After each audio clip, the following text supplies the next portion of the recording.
नमस्कार। मैं doctor Vinay Singh Yadav, associate professor, government college Behror Alwar, आपका इस कक्षा में स्वागत करता हूं, अभिनंदन करता हूं। और हम भारतीय राजनीतिक विचारकों पर चर्चा कर रहे थे। उनमें से एक प्रमुख विचारक हैं डॉक्टर भीमराव अंबेडकर। पिछले कक्षा में हमने अंबेडकर के सामाजिक विचारों के बारे में जानकारी प्राप्त की। आज हम अध्ययन करेंगे कि दलित उद्धार के लिए, दलितों के उत्थान के लिए भीमराव अंबेडकर ने क्या उपाय बताए हैं। यह स्पष्ट है कि अंबेडकर भारत में एक न्याय सम्मत सामाजिक व्यवस्था की स्थापना चाहते थे, और ये स्थापना तभी हो सकती है जब दलित वर्ग के उत्थान की व्यवस्था हो। उनका यह मानना था कि समाज के जो पिछड़े और अस्पृश्य समझे जाने वाले जो वर्ग हैं, उन वर्गों को अन्य वर्गों के समान सामाजिक आर्थिक स्तर जब तक नहीं दिया जाएगा, तब तक राजनीतिक स्वतंत्रता का कोई मतलब नहीं है। राजनीतिक स्वतंत्रता निरर्थक है। इसलिए दलित वर्ग के उत्थान के लिए अंबेडकर ने सामाजिक, आर्थिक, नैतिक, राजनीतिक समस्त जो स्तर हैं, उन पर एक संगठित अभियान और कार्यक्रम संचालित करने की आवश्यकता पर उन्होंने जोरदार बल दिया। उनकी ये मान्यता थी कि सामाजिक परिवर्तन में वांछित जो परिवर्तन है, सामाजिक व्यवस्था में जो वांछित परिवर्तन है, वो उसके लिए स्वयं दलित वर्गों को जागरूक और संगठित होना होगा। इसके साथ ही सवर्णों को जो उनका दृष्टिकोण है उसमें परिवर्तन लाना होगा, और समाज को सामाजिक क्षेत्र में सकारात्मक और सक्रिय भूमिका निभानी होगी। इसके लिए उन्होंने कुछ उपाय सुझाए हैं। उन उपायों पर हम चर्चा करेंगे। पहला तो उन्होंने हिंदू समाज की जो मूल मान्यताएं हैं, उनमें क्रांतिकारी परिवर्तन की मांग की है। जो परंपरागत हिंदू समाज है, अनुदारवादी जो स्वरूप है, उसमें परिवर्तन की मांग की है। और अंबेडकर का यह मानना है कि अस्पृश्यता की जो प्रथा है वो मूल हिंदू धर्म का अंग नहीं है। ये तो ब्राह्मणों ने अपने डोमिनेंस को, अपने वर्चस्व को बनाए रखने के लिए इस कुप्रथा को जन्म दिया है। तो अंबेडकर का यह मानना है कि हिंदू धर्म को नियमों का नहीं बल्कि सिद्धांतों का धर्म अपनाया जाए, और उन सिद्धांतों में न्याय, समानता और स्वतंत्रता को महत्वपूर्ण स्थान दिया जाए। हिंदू धर्म को मानवीय रूप प्रदान करने के लिए अंबेडकर ने कुछ सजेशन दिए हैं, सुझाव दिए हैं। पहला सुझाव तो उनका यह है कि हिंदू धर्म को का केवल एक प्रमाणिक धर्म ग्रंथ होना चाहिए जो समस्त हिंदुओं के लिए समान रूप से मान्य हो। अन्य सभी धर्म ग्रंथ जैसे वेद, शास्त्र, पुराण हैं, उनको पवित्र और आधिकारिक नहीं समझा जाना चाहिए। दूसरा उनका सुझाव है कि पुरोहितों के पद को वंशानुक्रम से नहीं, बल्कि इसके लिए उनके लिए कोई योग्यता का निर्धारण होना चाहिए। पुरोहित वर्ग को राज्य का कर्मचारी माना जाना चाहिए, और उन्हें नैतिक आचरण, विश्वास, पूजा आदि के कार्य के संबंध में यदि वो अनुचित व्यवहार करें तो उसके लिए राज्य की अनुशासनात्मक कार्रवाई के अधीन समझा जाना चाहिए।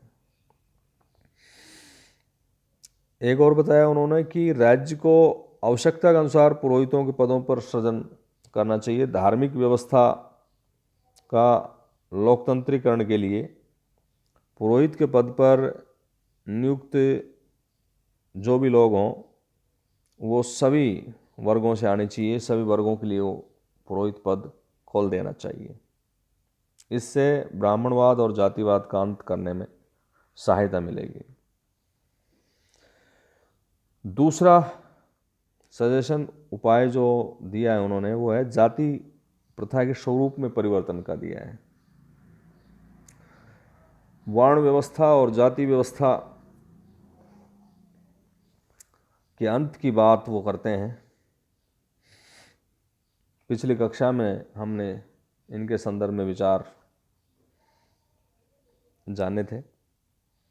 अंबेडकर जाति प्रथा के प्रभाव को समाप्त करने के लिए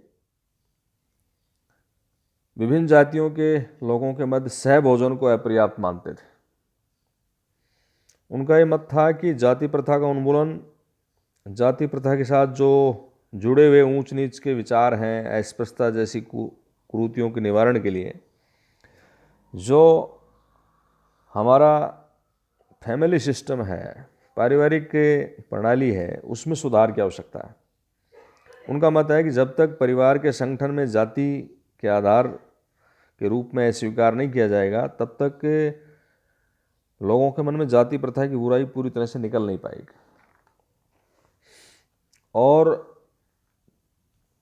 पारिवारिक व्यवस्था की मूल संरचना में ही जातिवाद के जहर को दूर करने के लिए अंबेडकर अंतर्जातीय विवाह को एक प्रभावशाली उपाय मानते हैं। और उनका मत है कि अंतर्जातीय विवाह के कारण भावी संततियां स्वतः ही एक जाति के प्रति जो मिथ्या अभिमान और हीनता का भाव है उससे मुक्त हो जाएंगे।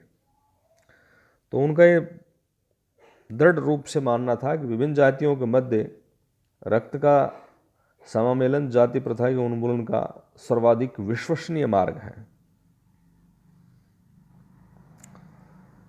इसके अलावा अंबेडकर उन्हीं धार्मिक सुधारों को महत्वपूर्ण मानते थे जो दलित वर्गों और श्रवणों के मानसिक स्तर में परिवर्तन ला सकें। और इसी कारण वो अस्पृश्यों को मंदिरों में प्रवेश दिलाने के लिए आंदोलन को अस्पृश्यता के निराकरण या दलित वर्गों को उत्थान के लिए कोई विशेष महत्व नहीं देते थे। उनका तो ये स्पष्ट मानना था कि जो दलित वर्ग है वो अपना समय और क्षमता मंदिर प्रवेश जैसी निरर्थक बातों में व्यय करने की अपेक्षा यदि अच्छी शिक्षा, अच्छे रोजगार में प्रवेश पाने और आर्थिक स्थिति को सुधारने के प्रयत्नों में लगाएंगे तो निश्चित रूप से उनको सामाजिक स्तर में वृद्धि मिलेगी। और इसलिए वो मंदिर प्रवेश के लिए दलित वर्गों और अस्पृश्यों के आंदोलन को आत्मसम्मान की दृष्टि से भी अनुचित मानते थे। तीसरा, दलित वर्गों को संगठित, जागरूक और शिक्षित करने की आवश्यकता पर उन्होंने बल दिया। अंबेडकर का मानना था कि दलित वर्ग के उत्थान के लिए शिक्षित, संघर्षरत और संगठित होने की आवश्यकता है। शिक्षा बहुत ही आवश्यक है क्योंकि उनका मानना था कि वर्तमान दशा के प्रति असंतोष, दमन, उत्पीड़न को शांति से सहने की जो प्रवृत्ति है या मानसिक उदासीनता जो है उसका निराकरण करने के लिए दलित वर्गों को शिक्षित किया जाना और ज्ञान के माध्यम से उनके लिए संभावनाओं के द्वार खोलना बहुत आवश्यक था। इसलिए दलित वर्गों की दशा में सुधार के लिए अंबेडकर उनमें शिक्षा के व्यापक प्रचार प्रसार को बहुत ही आवश्यक मानते थे। और इसके लिए वो दलित वर्ग के जो बच्चे हैं, विद्यार्थी हैं, उनको विद्यालय, महाविद्यालयों में स्थानों का एक निश्चित प्रतिशत आरक्षित करने की मांग उन्होंने की और राज्य की सेवा में भी इन वर्गों के लिए आरक्षण की मांग की थी। इसके अलावा वो संगठन को भी आवश्यक मानते थे और इसलिए उसने बहिष्कृत हितकारिणी सभा के माध्यम से उन्होंने दलित वर्गों को संगठित आंदोलन के रूप में नेतृत्व दिया। और इसके अलावा उन्होंने अखिल भारतीय दलित वर्ग संघ की भी स्थापना की, इंडिपेंडेंट लेबर पार्टी की स्थापना की उन्होंने, मूक नायक, बहिष्कृत भारत और समता नामक पत्र पत्रिकाओं के माध्यम से दलित वर्ग की आवाज़ को उन्होंने ऊंचा उठाया। संघर्ष के लिए उनका ये मानना है कि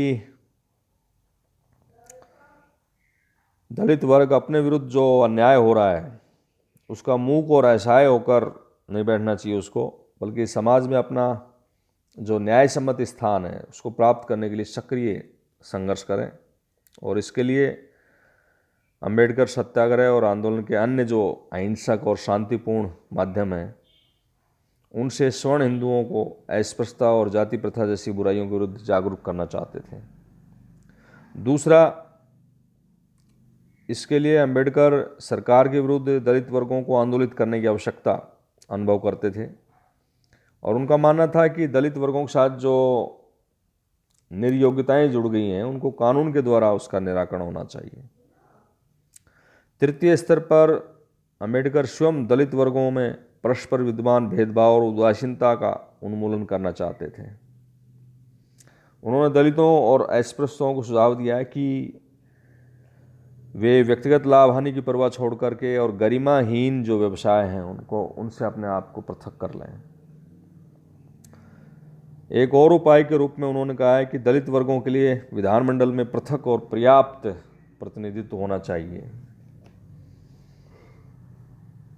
समुचित आरक्षण की मांग उन्होंने की थी और कम्युनल अवार्ड जो आया ब्रिटिश सरकार के द्वारा हिंदू समाज को विभाजित करने के लिए उन्होंने कम्युनल अवार्ड दिया, तो उसमें फिर जिसको मैकडोनल्ड सांप्रदायिक पंचाट कहा जाता है, तो उसमें दलितों के पृथक प्रतिनिधित्व की मांग को उसमें स्वीकार किया गया था। तो उसमें गांधी जी ने इसके खिलाफ आमरण अनशन किया और फिर पूना पैक्ट हुआ। इस पैक्ट के अनुसार संयुक्त निर्वाचन प्रणाली के अंतर्गत दलित वर्ग के लिए विधानसभाओं में स्थान आरक्षित किए गए। इसके अलावा उपाय के रूप में प्रशासन में दलित वर्गों की भागीदारी के लिए सेवाओं में आरक्षण पर उन्होंने बल दिया कि सेवाओं में दलित वर्गों के दावों को विशेष संरक्षण देने के लिए कानूनी और संवैधानिक प्रावधान होने चाहिए। दलित वर्गों के लिए शिक्षा आदि क्षेत्रों में विशेष सुविधाओं के लिए भी उन्होंने मांग रखी कि अंबेडकर ये चाहते थे कि राज्य से दलित वर्ग के सदस्यों को उचित संख्या में और पर्याप्त राशि की छात्रवृत्तियां प्रदान करने और छात्रावासों की व्यवस्था की जानी चाहिए। इसके अलावा उनकी ये भी मांग थी कि अनुसूचित जाति के शैक्षणिक, आर्थिक, प्रशासनिक हितों में चलाए जाने वाले कार्यक्रमों की प्रभावी और टाइम बाउंड समयबद्ध क्रियाविधि पर नज़र रखने के लिए सरकार एक विशेष अधिकारी नियुक्त करे। और भारत के संविधान में 338 में, संविधान के अनुच्छेद 338 में अनुसूचित जाति और जनजातियों के हितों के संरक्षण के लिए विशेष अधिकारी की नियुक्ति का प्रावधान है। और अनुच्छेद 340 में पिछड़े वर्गों की दशाओं के अन्वेषण और उसके उत्थान के लिए विशेष कार्यक्रम सुझाने के लिए एक आयोग नियुक्ति की व्यवस्था का प्रावधान है। इसके अलावा धर्म परिवर्तन के बारे में उनका ये निष्कर्ष था कि जब तक दलित वर्ग के सदस्य हिंदू धर्म का अंग बने रहेंगे तब तक उन्हें समान सामाजिक स्टेटस जो है, सोशल स्टेटस, सामाजिक स्तर और जीवन यापन की न्याय सम्मत और प्रतिष्ठापूर्ण स्थिति है वो प्राप्त होना संभव नहीं है। तो अंबेडकर ने बौद्ध धर्म का गहन अध्ययन किया और उसके पश्चात ये निष्कर्ष निकाला कि भारत में प्रचलित धर्मों में केवल बौद्ध धर्म ही ऐसा धर्म है जो सामाजिक समानता और भ्रातृत्व की भावनाओं को प्रश्रय देता है, आश्रय देता है। अंबेडकर ने दलित वर्गों के आह्वान के लिए वो हिंदू धर्म को छोड़कर बौद्ध धर्म उन्होंने स्वीकार किया और 14 अक्टूबर 1956 में अंबेडकर के नेतृत्व में 5 लाख व्यक्तियों ने बौद्ध धर्म को अपनाया।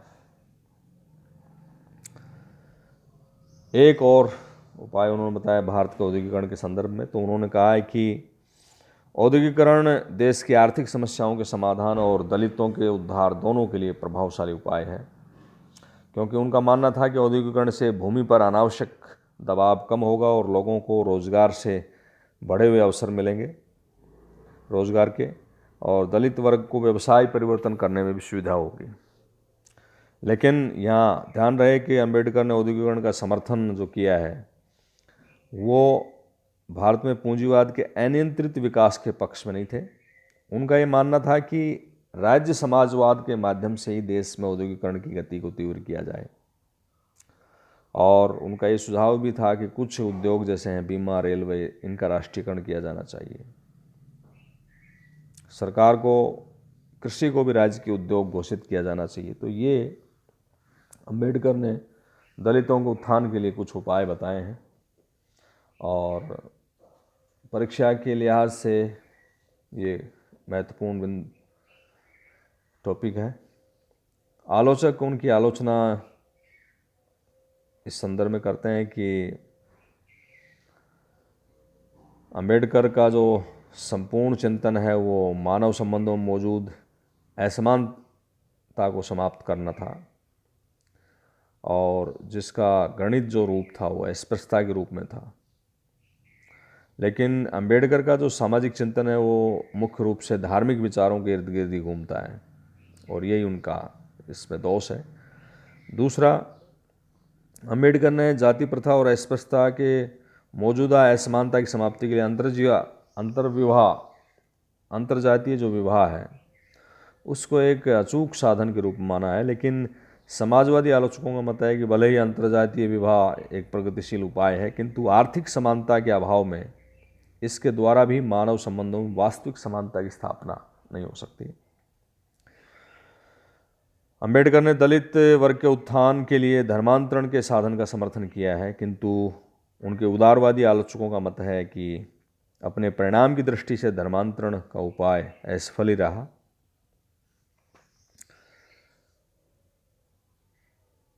इसके अलावा उन्होंने दलित वर्ग के उत्थान के लिए संवैधानिक और विधिक साधनों पर अत्यधिक बल दिया है। दलित उदारवादी आलोचकों को बताया कि ये एक मूलतः सामाजिक समस्या है और इस क्षेत्र में वैधानिक उपाय एक सीमा तक सफल हो सकते हैं। तो ये उनके कुछ आलोचनात्मक बिंदु हैं। यह स्पष्ट है कि वे दलितों के मसीहा के रूप में उनको याद किया जाता है, और पुनर्जागरण की सामाजिक धारा के प्रमुख वाहक के रूप में भी संपूर्ण भारत राष्ट्र के संदर्भ में सामाजिक न्याय के प्रबल समर्थक के रूप में बाबा साहब भीमराव अंबेडकर को याद किया जाता है। ये उनके दलित उत्थान के संदर्भ में कुछ उपाय हैं। धन्यवाद।